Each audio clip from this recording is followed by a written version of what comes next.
So, right, it's a good atmosphere. So, what I think I'll do, I'll just discuss something with you that could prove to be a bit controversial. I mean, so far, I've not said anything controversial. I think so far people have broadly agreed with everything I've said. But this could be a move towards a contentious, because, well, basically, I've become convinced of this in recent months.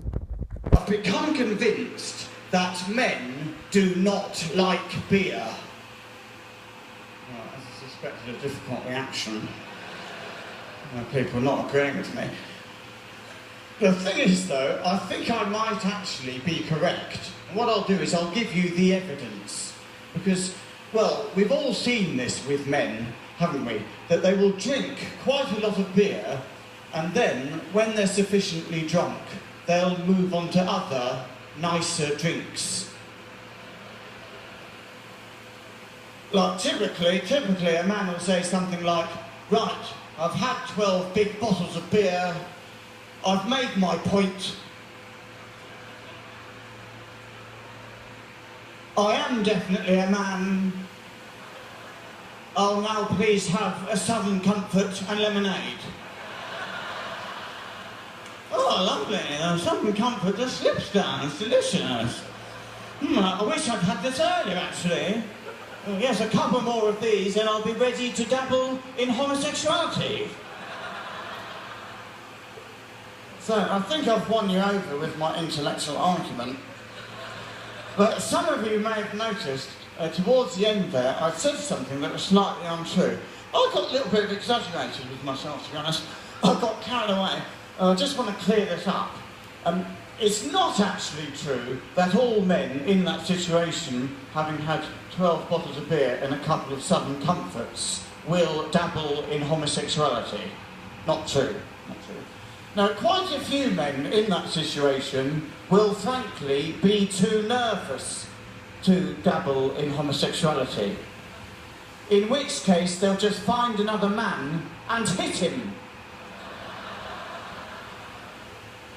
So, when you think about it, gay bashing is really gay people hitting other gay people, isn't it? So in that sense, it's not really a crime at all, it's more of an internal dispute.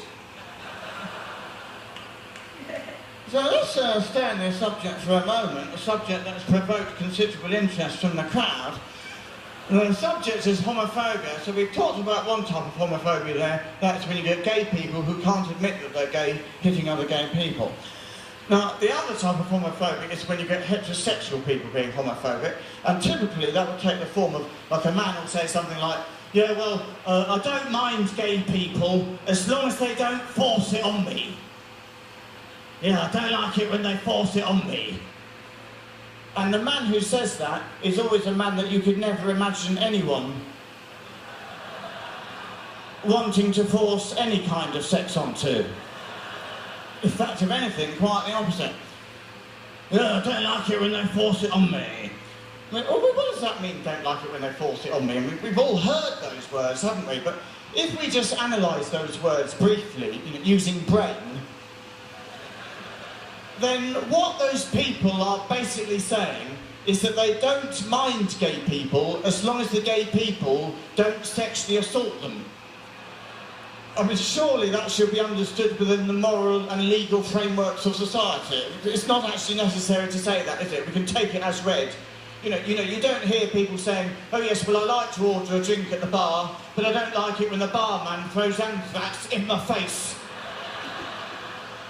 We know that it is wrong for a barman to throw anthrax into a customer's face without good reason, and by the same token, we know it is wrong for gay people to impose the gayness on other people via the medium of rape. But they still say it. It's just totally stupid. In fact, this is another thing, I've just thought this is another thing the homophobic men say, and it's even more stupid. We've all heard it. They always say, yeah, I don't mind homosexuality as long as it's not rammed down my throat. What an absolutely preposterous thing to say.